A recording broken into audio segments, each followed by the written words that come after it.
En el presente video se explicará acerca de la paradoja del desarrollo, su concepto y contexto.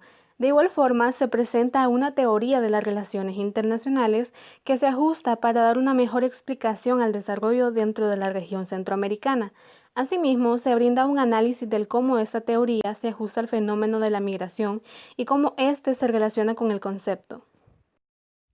Sean todos y todas bienvenidas a la Conferencia Centroamericana de Desarrollo. A continuación, nos hablará nuestro ponente invitado, el licenciado en Relaciones Internacionales, Flavio Quijano Ávila. La paradoja del desarrollo. El significado de desarrollo tiene diferentes interpretaciones, y estas van de acorde a la diversa realidad de las regiones en todo el mundo. Para los países del norte, el desarrollo es crecimiento económico, que se refleja en crecimiento del PIB. Inversión en la maquinaria industrial, pero para las regiones periféricas, sí puede tener la misma connotación, pero también se tiene que ver en inversión de bienestar social, programas, educación y salud.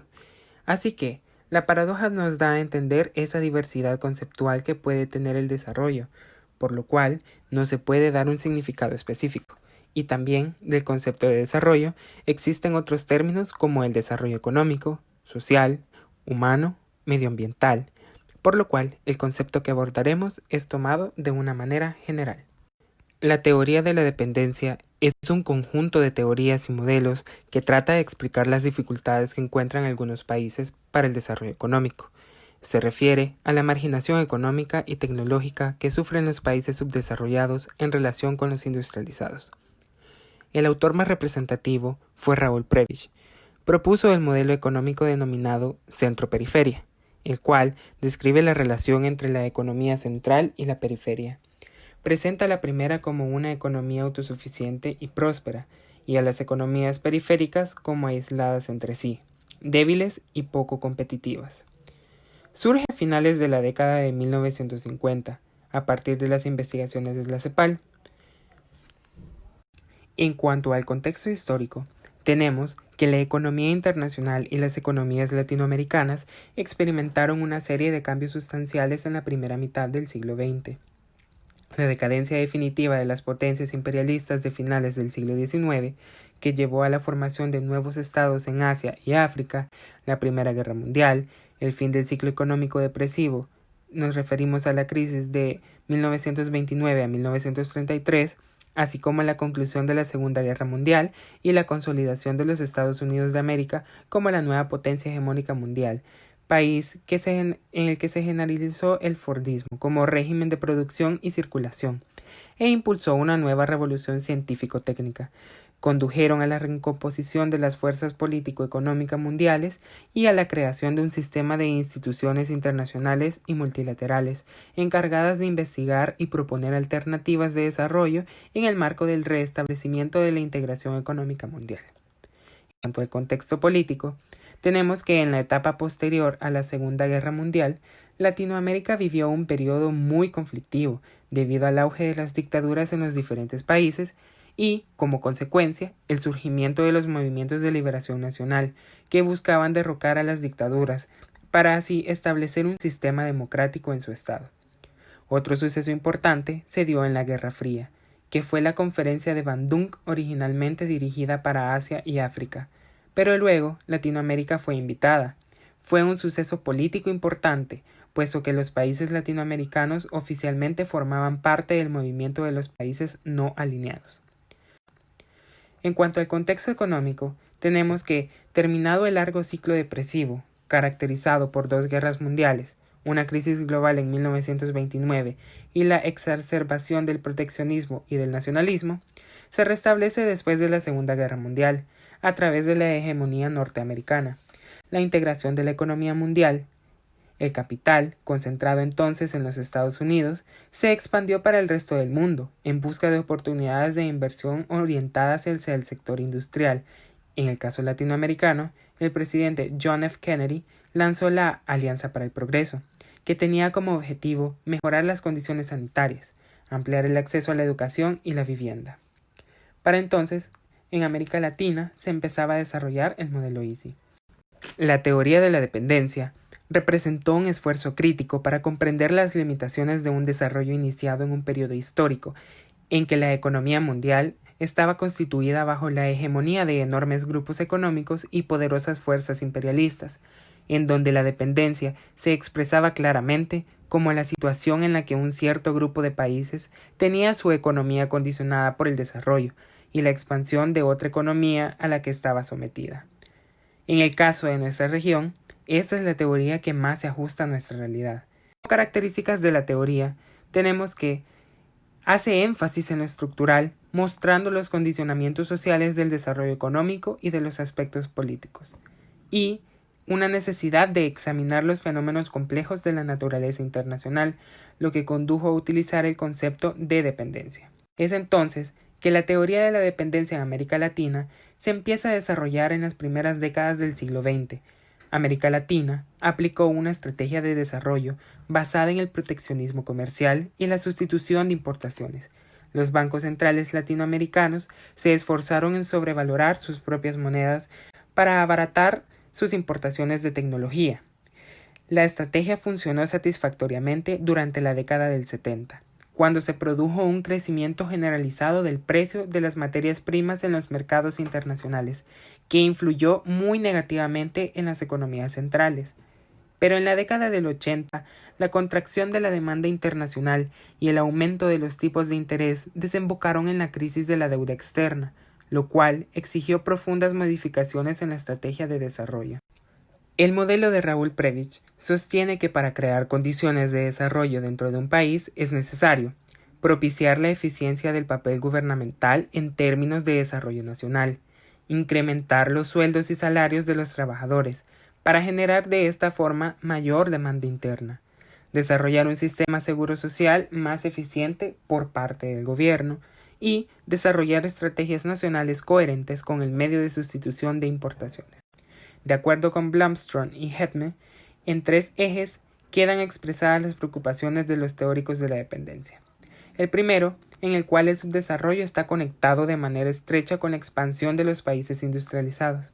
El segundo, el desarrollo y subdesarrollo son aspectos diferentes de un mismo proceso universal. Y el tercero, el subdesarrollo no puede ser considerado como primera condición para un proceso evolucionista.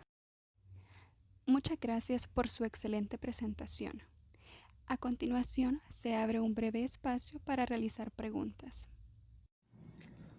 A partir de lo explicado, ¿cómo se puede definir el desarrollo? El concepto de desarrollo lo podemos definir como la evolución tecnológica e infraestructural de un país, gracias a los movimientos empresariales internos y externos con otras empresas o transnacionales, utilizando los recursos naturales o humanos como medios para alcanzar la igualdad en capacidades básicas y lograr el bienestar humano pleno en la población. Anteriormente se habló acerca del modelo EASY, pero mi pregunta es, ¿en qué consiste este modelo? El modelo EASY es un modelo de desarrollo que busca el reemplazo de bienes importados por bienes producidos localmente. Las políticas económicas derivadas del modelo EASY fueron aplicadas principalmente durante las décadas de 1950 y 1960 en América Latina. Es un placer para nosotros presentarles a nuestra siguiente ponente, la licenciada en Relaciones Internacionales, Lizeth Martínez. Podemos comenzar estableciendo que la desigualdad y la pobreza se desglosa de la dependencia económica política que poseen los estados con otros. Hoy en día, la subordinación no necesariamente proviene de los Estados Unidos, más bien proviene de los países desarrollados. Sin duda alguna, el sometimiento que tienen los países subdesarrollados frente a los desarrollados es complejo pero entendible. Viéndolo desde la perspectiva del norte, en vista de que la economía mundial ejercida por estas potencias origina un sistema que genera niveles de desigualdad para los países considerados como subdesarrollados y por lo tanto resulta perjudicial para su propio desarrollo. Entre más se vayan fortaleciendo las economías de los países desarrollados, cada vez resulta más nocivo para aquellos países que dependen a plenitud de ellos, como por ejemplo los países del Triángulo Norte sí poseen características muy similares a nivel de desigualdad. Poseen gobiernos corruptos, la élite es quien toma las decisiones políticas ejerciendo presión económica en conjunto con las decisiones de Estados Unidos, lo cual disminuye las posibilidades de alcanzar un nivel de desarrollo óptimo. Pero es de igual manera importante establecer una relación entre la pobreza y la desigualdad, con la migración forzada. Se dice que las migraciones son una estrategia de desarrollo y reducen la pobreza, junto al debate sobre el derecho al desarrollo y la prevención de los desplazamientos forzosos. Hay otra perspectiva igualmente necesaria de la que se puede contemplar la relación entre pobreza y migraciones, y es que la migración es y ha sido siempre una estrategia de desarrollo en sí misma. ¿Pero por qué? La migración internacional ha sacado millones de personas de la pobreza y ha fomentado el crecimiento económico. Nunca ha empobrecido los países de destino. Para Europa, la migración es una necesidad creciente para mantener prosperidad amenazada por el desequilibrio demográfico causado por la fuerte caída de la natalidad. Desgraciadamente, en el caso de la respuesta europea a las migraciones, están centradas actualmente en poner trabas a la migración legal y en contener los flujos migratorios, con ayuda creciente de terceros países. Sin embargo, la historia muestra que a largo plazo las migraciones no se pueden frenar, aunque sí gestionarse, de tal manera que las personas no necesariamente opten por una residencia permanente en los países de destino, sino que busquen una manera en la que puedan cumplir sus objetivos y regresar a sus países de origen. Sin embargo, eso no provocará que la gente ya no se vea forzada a migrar. Las distintas situaciones en los países de procedencia hacen que ya no se vean capaces de permanecer en los lugares de origen de los mismos, como se puede evidenciar en el caso de la región centroamericana. Las personas que se incluyen en las famosas caravanas con destino a los Estados Unidos, esas personas buscan conseguir una calidad de vida óptima que no pueden alcanzar en sus países de origen, por distintos factores entre los que más destacan seguridad y desempleo. Como ya se mencionó, el desarrollo puede tener distintas visiones de lo que se considera en otras regiones, como las que son consideradas del primer mundo o del norte. Por tanto, estas personas buscan adaptar a esa realidad y mejorar su calidad de vida. La migración también puede ser vista de la teoría antes mencionada.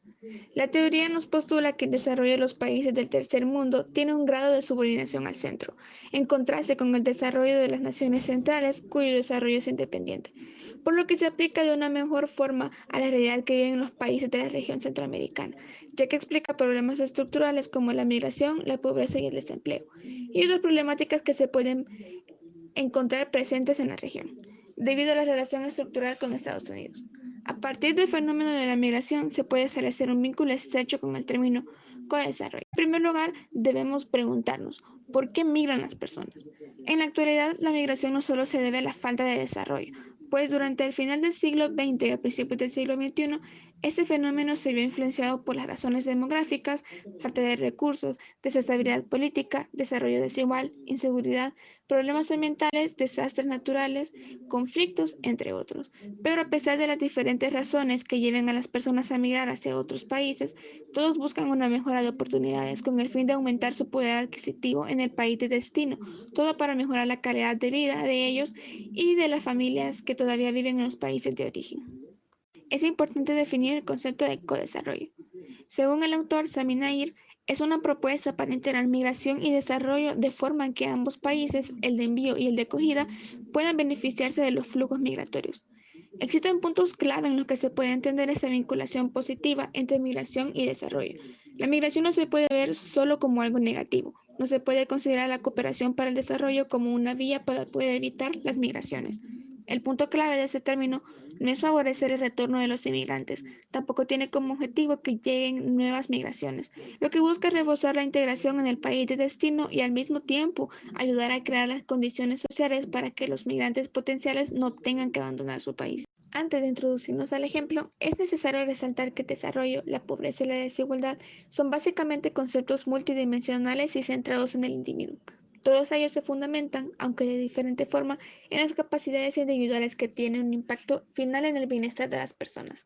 En términos sencillos, podemos definir que el desarrollo implica ampliar el conjunto de capacidades. La pobreza se refiere a la privación de capacidades, mientras que la desigualdad implica a personas que deberán elegir entre diferentes habilidades y diferentes libertades. Para ejemplificar de mejor manera esta situación, tenemos el nuevo fenómeno de las caravanas, las cuales han ido aumentando en el último año.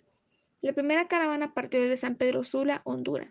Al salir son aproximadamente 1.300 personas, pero al llegar a la frontera con México se suman aproximadamente 6.000 migrantes. Las caravanas migrantes o la migración en caravanas es una modalidad de migración que tiene dos características fundamentales. Uno, se realiza vía terrestre. Dos, se realiza en grupos significativos. Las caravanas de migrantes en el norte de Centroamérica han ido desarrollándose a lo largo de los años, pero han cobrado mayor relevancia tanto por número como por frecuencia a partir de octubre de 2018. Estas caravanas han surgido de una convocatoria que normalmente se hace en redes sociales, donde se llama a las personas migrantes a movilizarse en grupo para llegar a Estados Unidos, usualmente a través de México.